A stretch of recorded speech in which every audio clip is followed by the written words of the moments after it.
I'm T. Bennett. I live in Vail, Utah. I'm a farrier by trade, and that's shoeing horses. And I ranch a lot, own a few of my own cows, and help a lot of other people around here ranch too. I got a little girl, her name's Emerson Bennett, and I got my wife's Taylor. And they both ride? Yeah, they ride a little bit, not a lot, not as much as we do, but a little. And how many horses do you own here on your ranch?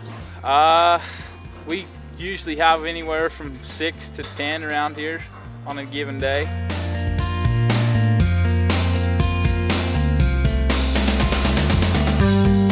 So when we mark these calves, we have to put a mark in the ear for proof of ownership.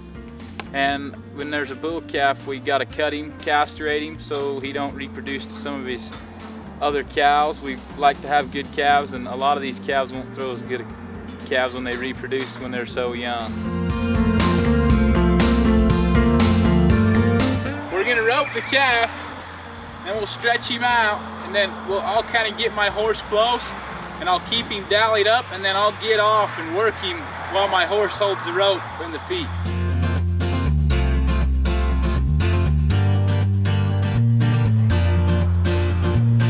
T and his partner Bob prepare the calf by using age-old techniques and authentic ranch skills that originated from the early working cowboys. The technique is called calf roping, or now more commonly called tie-down roping.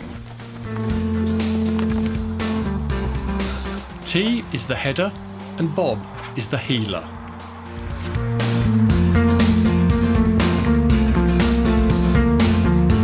The header ropes the horns or neck, then dallies or wraps his rope around his saddle horn and turns the steer to the left for the other cowboy, who ropes the heels.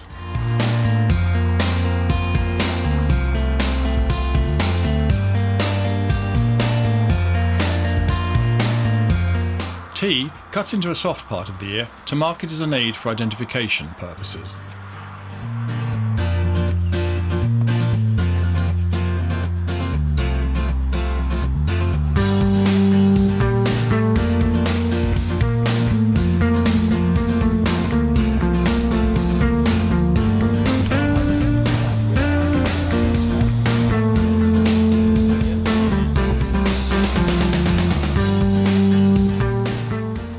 Calf roping, or tie-down roping, derives from an actual practice used by vaqueros and cowboy hands, requiring them to catch and restrain calves for medical purposes or for branding.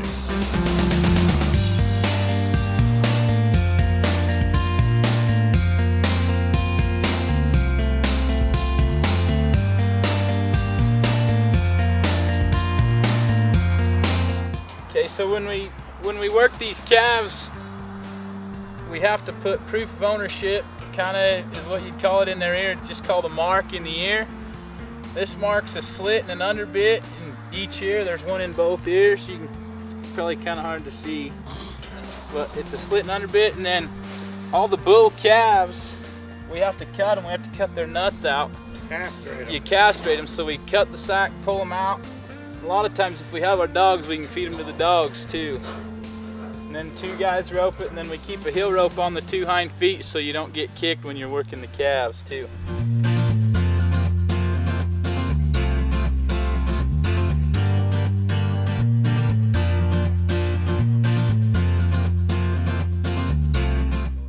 So now we'll rope another calf real quick, and he's got pink eye. So we got to doctor his eye real quick. What is pink eye? That's a disease. It comes from like all this dry dirt in the ground. Okay. They get it from that when the wind blows and it gets in their eye. It causes pink eye, and it'll turn blue. Okay. I don't know why they call it pink eye, but they do. And then we're gonna rope another cow after that, and we gotta mark the cow. She's a big cow. So it's gonna be hard work the next one. Yeah, kinda. She's big. Good. She run me out of the trail once yesterday.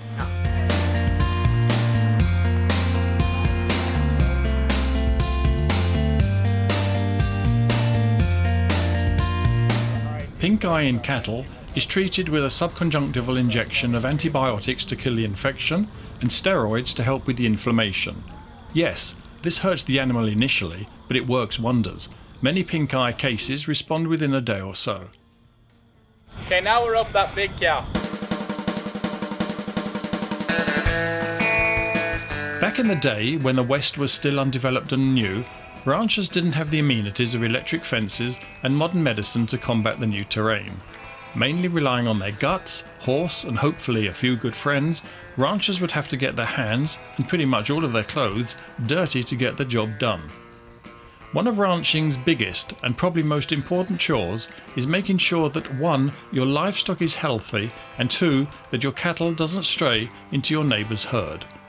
To prevent these things from happening, ranchers quickly learned how to rope their cattle to either administer medicine, to breed them, or to brand them with their family's brand. Okay, so this, we just marked her, just got done marking her, there's blood coming out of her ear. Just a proof of ownership. We got a tag here in her ear, just kind of another way to tell her that she's yours.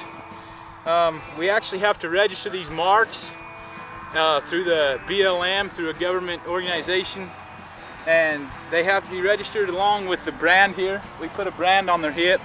You can put it anywhere on the cow as long as it's registered, but I put mine on the hip. Okay, so it looks like a kind of inverted cross at the moment. Yep. Okay, and that's the T brand? Yeah, that's the T brand right there. Good. Okay, where should I be when you let her go?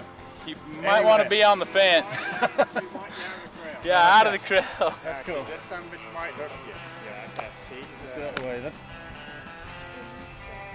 Well done. So what are we going to do now then, Ty? It's kind of all we got unless... Okay, we're going to do the other stuff now then, shall we? You want to go Get some sunset shots. kind of do some videoing? Yeah, proper videoing, yeah. Let's do it.